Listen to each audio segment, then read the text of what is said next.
warahmatullahi wabarakatuh.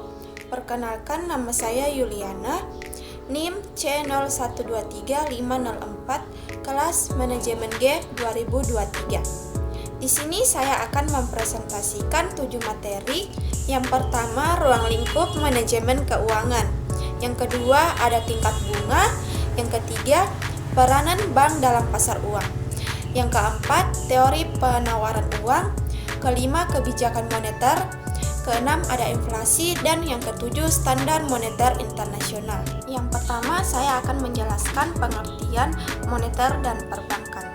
Moneter berkaitan dengan segala sesuatu yang berhubungan dengan uang, kebijakan keuangan, dan sistem pembayaran dalam suatu negara.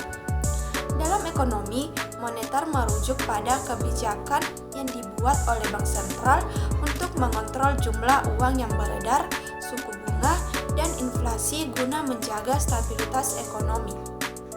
Sedangkan perbankan merupakan sektor yang mencakup semua aktivitas yang dilakukan oleh bank, termasuk penghimpunan dana dari masyarakat dalam bentuk simpanan, penyaluran kredit, dan layanan keuangan lainnya.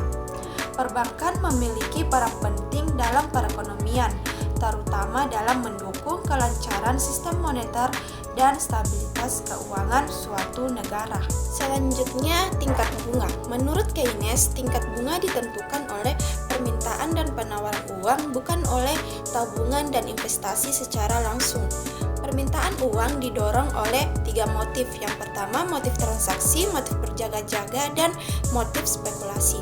Uang tidak hanya sebagai alat tukar, tapi juga sebagai penyimpan nilai dalam kondisi tertentu, seperti likuiditas tinggi. Penurunan tingkat bunga tidak mendorong investasi, karena pelaku ekonomi lebih memilih memegang uang tunai. Terdapat beberapa jenis tingkat bunga yang digunakan. Yang pertama, tingkat bunga nominal. Tingkat bunga yang tercantum secara eksplisit pada kontrak atau iklan, tidak memperhitungkan pengaruh inflasi. Yang kedua, ada tingkat bunga real, merupakan tingkat bunga yang telah disesuaikan dengan inflasi, sehingga mencerminkan daya beli sebenarnya dari hasil investasi atau biaya pinjaman. Yang ketiga, ada tingkat bunga jangka pendek dan jangka panjang. Jangka pendek umumnya untuk instrumen keuangan dengan tenor di bawah 1 tahun, misalnya SBI, surat utang pemerintah, dan jangka pendek lebih dipengaruhi oleh kebijakan moneter jangka pendek. Sedangkan jangka panjang untuk tenor lebih dari 1 tahun mencerminkan ekspektasi inflasi dan risiko jangka panjang, misalnya obligasi negara 10 tahun. Selanjutnya, teori paritas tingkat bunga atau interest rate parity atau disingkat sebagai IRP. Teori ini menjelaskan hubungan antara tingkat bunga dua negara dan nilai tukar mata uangnya. Menurut IRP, perbedaan tingkat bunga antar dua negara akan tercermin dalam premi atau diskonto nilai tukar forward. Jika IRP berlaku, maka tidak akan ada peluang arbitrase di pasar falas. Selanjutnya, peranan pasar uang. Yang pertama, pasar uang dan proses transaksi. Pasar uang adalah tempat terjadinya transaksi instrumen keuangan jangka pendek, biasanya kurang dari 1 tahun, yang bertujuan untuk memenuhi kebutuhan likuiditas dan investasi jangka pendek. Pelaku pasar uang meliputi bank, perusahaan besar, pemerintah, dan investor institusional. Yang kedua, ada proses transaksi di pasar uang. Yang pertama, penawaran instrumen pihak yang membutuhkan dana, misalnya bank atau koperasi, menawarkan surat berharga atau instrumen jangka pendek kepada pasar. Yang kedua, ada pencarian dana operatan. Investor atau lembaga keuangan yang memiliki dana lebih akan mencari instrumen yang sesuai untuk penempatan dana dengan risiko rendah. Yang ketiga, ada negosiasi tingkat bunga dan jangka waktu. Pihak menjual dan pembeli menyepakati suku bunga atau diskon rate dan tenor atau jangka waktu instrumen. Dan pelaksanaan transaksi. Setelah terjadi kesepakatan, dilakukan pemindahan dana dan dokumen secara elektronik melalui lembaga clearing atau perantara pasar. Selanjutnya, bank sebagai perantara keuangan. Salah satu fungsi utama bank adalah sebagai perantara keuangan, yaitu menghubungkan antara pihak yang memiliki kelebihan dana atau surplus unit dan pihak yang membutuhkan dana atau defisit unit.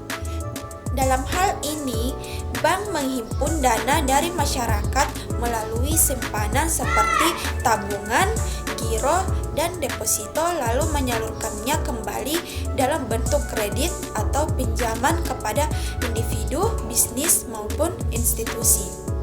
Selanjutnya, bank sebagai pencipta uang. Selain berfungsi sebagai perantara keuangan, bank juga memiliki peran penting sebagai pencipta uang melalui proses yang disebut penciptaan uang giral. Uang giral adalah uang yang diciptakan oleh bank umum dalam bentuk simpanan nasabah yang dapat digunakan sebagai alat pembayaran seperti melalui cek, kartu debit, atau transfer. Selanjutnya, penawaran uang. Yang pertama ada penawaran uang tanpa bank. Penawaran uang tanpa bank merujuk pada peningkatan jumlah uang beredar di masyarakat tanpa melalui proses penciptaan uang oleh bank umum. Dalam hal ini, bank sentral dan pemerintah berperan langsung dalam menambah jumlah uang beredar, khususnya dalam bentuk uang kartal atau uang kertas dan logam.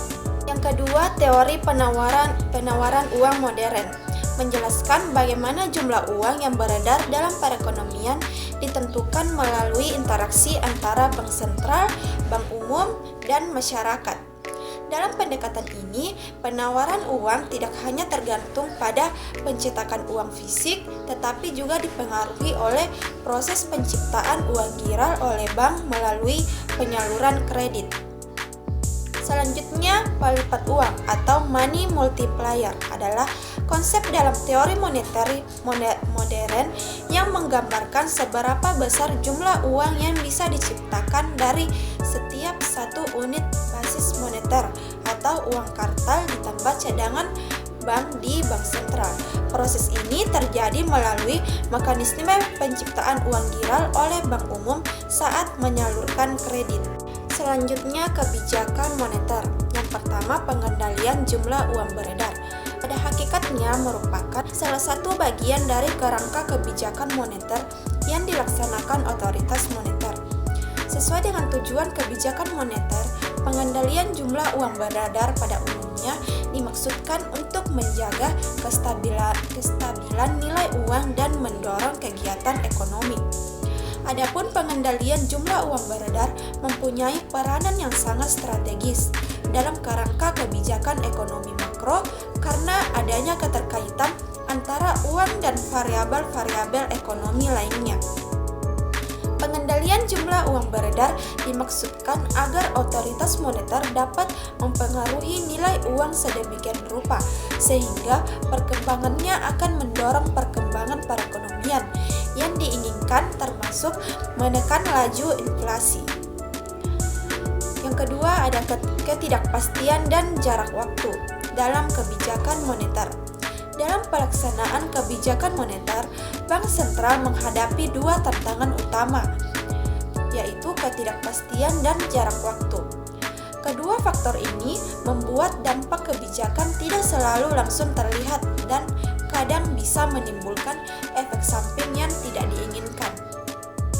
Selanjutnya, teori harapan rasional menyatakan bahwa pelaku ekonomi seperti rumah tangga, perusahaan, dan investor membentuk ekspektasi mereka tentang masa depan secara logis dan berdasarkan informasi yang tersedia, termasuk kebijakan pemerintah dan pola masa lalu. Artinya, jika pemerintah atau bank sentral membuat kebijakan baru, pelaku ekonomi akan memprediksi dampaknya dan menyesuaikan perilakunya dengan cepat, sehingga efektivitas kebijakan bisa berkurang atau bahkan gagal. Selanjutnya, inflasi. Inflasi adalah kenaikan harga-harga secara umum dan terus-menerus dalam suatu periode waktu tertentu Inflasi menyebabkan menurunnya daya beli uang karena jumlah barang dan jasa yang dapat dibeli dengan uang yang sama menjadi lebih sedikit. Macam-macam inflasi berdasarkan penyebabnya. Yang pertama ada demand pull inflation atau inflasi tarikan permintaan. Terjadi karena permintaan barang jasa meningkat melebihi kapasitas produksi. Contohnya, konsumsi masyarakat naik drastis, tapi produksi belum siap.